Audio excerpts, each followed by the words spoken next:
Hey, this is Samantha once again. Welcome back to another video. Another paid request, this time for Walker. Thank you so much for that. And for those interested in requesting any type of videos or topics, reactions, commentaries, tier lists, what have you, feel free to send it either directly to my PayPal or join my Patreon. Both links are down below in the info box. And this time he wanted me to talk about Horrible Bosses 1 and 2, so we'll talk about the first one first. Came out in 2011, and I had seen this film back in the day, but I honestly didn't remember it. So this is the first time I've seen it since. And overall, I didn't mind it. I thought it was okay. Didn't mind it. I thought the cast, Jason Bateman, Charlie Day, and Jason Sudeikis, they worked well together. All three of them are stuck to these jobs. And Jason Bateman has a psycho played by Kevin Spacey, which sadly is a real-life psycho. I mean, no wonder Kevin Spacey knows how to play evil well. He's an evil person. I mean, he's a good actor, but still an evil person. So, I mean, him playing a villain made sense. But there's a guy who treats Jason Bateman like crap, even though he has to work from sunrise to sunset. And Jason Bateman feels like he needs to take shit from folks because his family, when they got here, they were their own person, but they made no money. So I have to do this in order to make it through this corporate lifestyle. And he gets in like 6 a.m., but he's 2 minutes late. So Kevin Spacey gives him shit. Even forces him at one point to drink some alcohol, and then says, listen, if you try to leave and quit, just Jason Bateman thought he was going to get this promotion, but Kevin Spacey gave no one the promotion, so I'm going to give myself the promotion, because I only trust myself. So then Jason Bateman's like, I'm going to quit, and he's like, yeah, you can go ahead and quit, but I'll just tell everyone that you're insubordinate, alcoholic, and that they need my... You need my word, right? You need my... I forget what's the... I forget the damn term where... My confirmation of how you were at this job place. I forget the actual term. Recommendation. You need my recommendation, right? Well, sorry you're not going to get it. So you don't stay here until I see fit. Charlie Day... He's ready to get married. He's an assistant to a dentist played by Jennifer Aniston. And Jennifer Aniston wants to... She keeps harassing him. She keeps sexually harassing him, wants to fuck him, but he doesn't want to, understandably so, because he's ready to get married. And his two buddies make fun of him for it. But I get where Charlie Day is coming from. It's like, you know, I'm ready to get married, guys. Like... ridiculous. And he can't quit because she took pictures when he was unconscious at one point to make it seem like they were having sex, even though he was unconscious and she was on top of him. And she goes, if you try to quit, I'm going to show this to your fiance. If you don't have sex with me, I'm going to show this to your fiance. And then Jason Sudeikis, his job is going well. He has a nice boss played by Donald Sutherland, but sadly that doesn't last long, and he dies. So now his son, played by Colin Farrell, who is a cokehead and an idiot, a tool, is making cuts, firing people, and making Jason Sudeikis miserable now. So all three are friends. All three have bosses that are tools or psychos or crazy bitches, and they don't know what to do next. So the reason I delved into all that is because, first off, I think Jason Bateman does a good job playing the straight guy, where he'll say certain lines, but he says it's so straightforward and not trying to be overly goofy or silly that it becomes actually funnier, the line. And they each have a distinct enough personality that they feel like their own individuals. It didn't seem like they felt like the same person, or these two people felt like the same guy. They have their own distinct looks and personalities. And you feel sorry for them because you can understand having a boss that you don't like for X, Y, or Z reasons. And also the actors playing the bosses. I mean, Kevin Spacey, I think, is a piece of trash human being. Do I think he did a good job in the role? Yes, I did. Jennifer Aniston, she's having fun being this bitchy, harassing character. And Colin Farrell, he's definitely having fun with this wig toupee thing on. And he's doing this coat. He's, I'm a dreamboat, motherfucker. And he's like, you need to fire all the fat people. What? No, she's not fat. She's pregnant. No, fat people, they're lazy, they're slow. They make me sad to look at. You need to fire them. Okay, fine. You don't want to fire, you got to fire Professor Xavier. Who? As a guy in a wheelchair. See him rolling around in his secret fucking chair. I can't wish Colin Farrell was in it more, but he was having fun being a tool, a dickhead. So again, you're right off the bat in a situation where you could understand the main character's ploy, you'd understand their issues, why they can't leave. Jason Bateman is like, well, I'll just quit, but then they meet a buddy at a bar who hasn't found work for 2 years. I was like, oh yeah, might not be able to find a job. So you understand their predicament. I could feel sorry for these characters. And again, getting some chuckles out of me. They work well together. Although in Charlie Day's case, I'm kind of sitting there going, if you're worried about your fiance, just bring a tape recorder. I think Charlie Day's predicament could have been easily solved. Bring a tape recorder or your phone, record your phone, and she outright admits all this shit, so just do that and then show your fiance. Either hide your phone to record it, or just the audio. Just record the audio. I didn't get an old school tape recorder if you have to. Use your phone to record the audio, and then show your fiance. This is what she actually said. Oh my god, that's horrible. And if I try to quit, she'll do this. Why don't you do that? So I think Charlie Day could have been easily solved. The other two, not so much.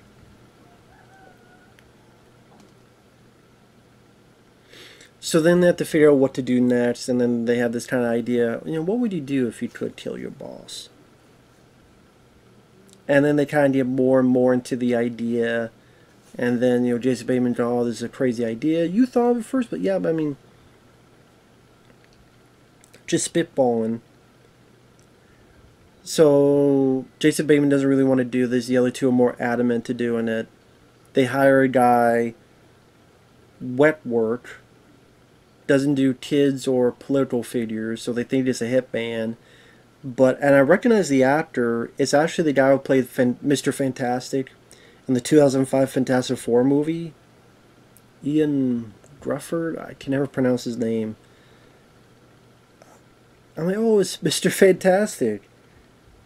He's like, I urinate on other men for money. Like, what? Yeah, you replied to in a magazine or a website, Men for Men. Just the way that Jason and the two Jasons, Sudeikis and Bateman, just like, you dumbass, like, what the fuck you doing? To Charlie Day, just like, I didn't know. Like I said, the three work fairly well together. Just the way they're verbally browbeating this guy, which he deserves, and then they still have to pay this guy. That's a way of doing a raunchy joke, but doing it in a funny, clever way, because we never see it. It never actually happens. It's just, this guy was an idiot that didn't understand what the ad was for, and the other two, the way they did, they verbally berate him, deservedly so. That made it somewhat entertaining.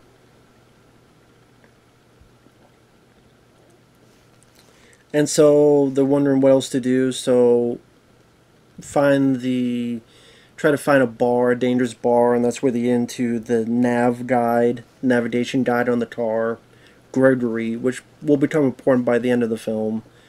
And they get to this bar, and they find Jamie Foxx, who is Motherfucker Jones. How do you term motherfucker? Well, my mom was passed out, and I reached in and I stole her shit. I fucked her over. Motherfucker Jones.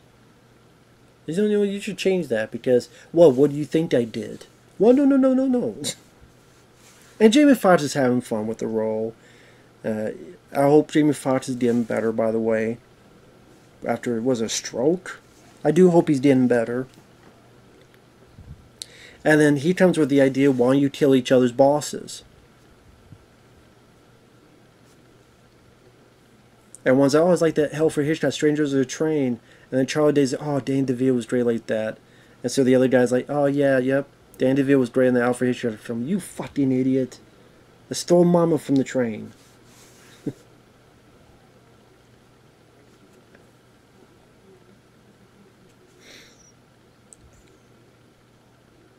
So they try to go with the plan, try to figure out what to do next. For example, they find out that Kevin Spacey's character has a peanut allergy, but he's having this allergy, and Charlie Day doesn't know who that is, so he thinks he's an innocent guy, and he saves him with this epinephrine pin, and the wife of Kevin Spacey's character thanks him.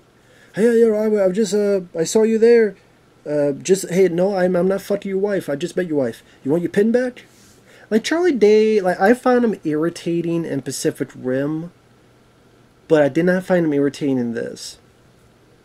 I think just Pacific Rim, it's not really Charlie Day, the more I see of him, it's just more the way it was written, that character. But he's not I didn't think he was that irritating in this movie.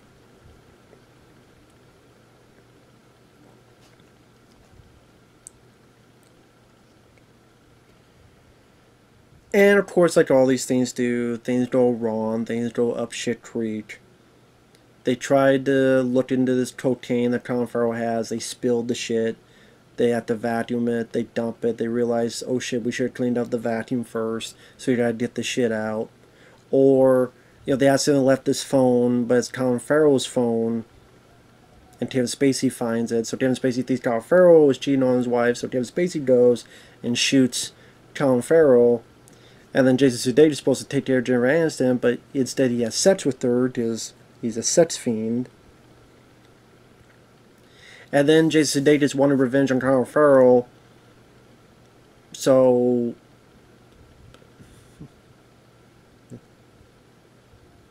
they assumed that they would get him to overdose on back cocaine. So, before that happens, I'm gonna shove stuff up my ass and this toothbrush and. But then later on when this happens, the police don't know who murdered Colin Farrell, so they're doing DNA tests, and of course the other two are like, why do you have to shove shit up your ass, you fucking pervert? I didn't know that your boss would kill my boss. And they go back to Jamie Foxx. You realize he never did kill anyone. He was arrested for bootlegging a movie, stole a phone in Cedars.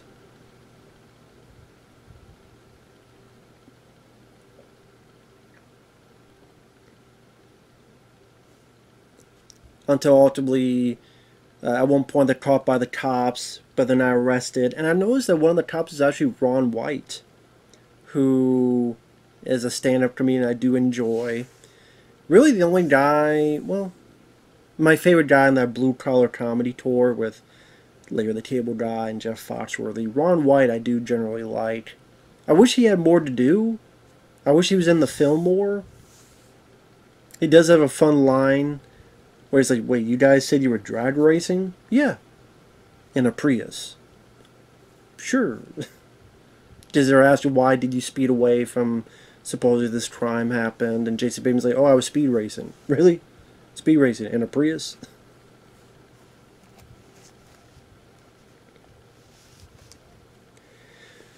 And while every joke doesn't land, what made the film work were the bosses were played by actors. They were able to invoke the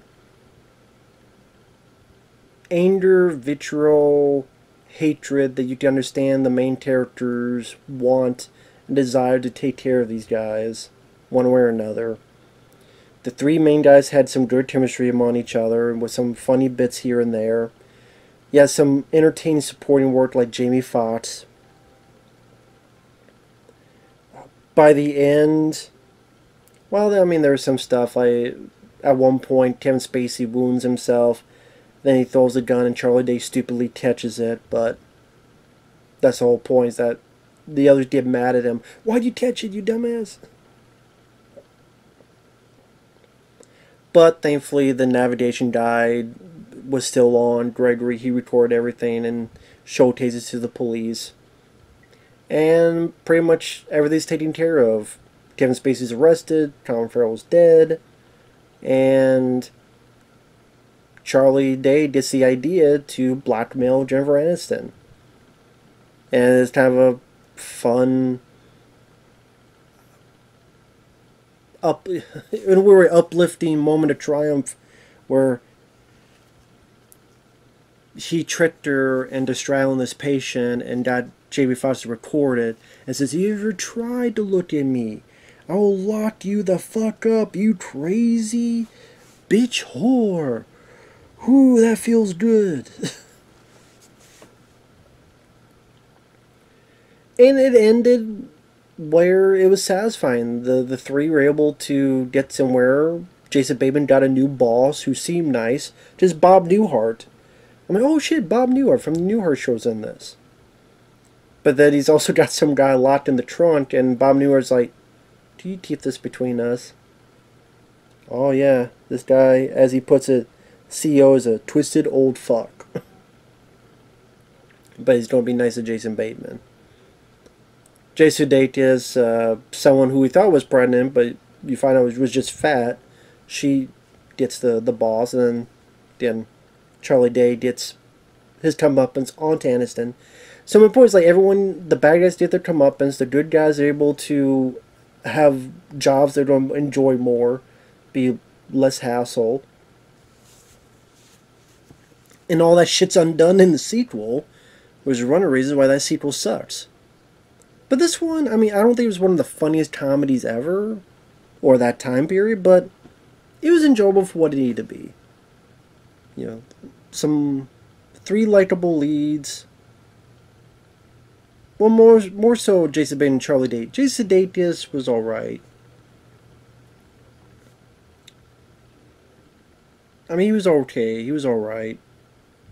I would say Jason Bateman was the funniest of the 3. His deadpan, that's what I'm like. His deadpan delivery of certain lines. And he's actually one of the only things that made me chuckle in the sequel, with some of his deadpan lines.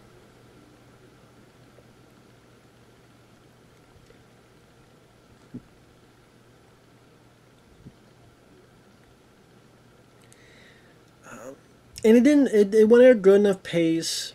It was like 90-some minutes long. Like I said, it was nice to see Jamie Foxx in there. Nice to see Tammy was like Bob Newhart in there. That was kind of neat. And like I said, at the end of the day, it was a story that you could see yourself in, and you know, people overcoming the odds, and you know, the bad guys getting their just desserts, and the good guys overcoming. It was one singular story that you did not need anymore, and you could put yourself into the main character's ploy and plight and root for them a bit. And it had enough chuckles and fun that not a boring film at all, and overall entertaining.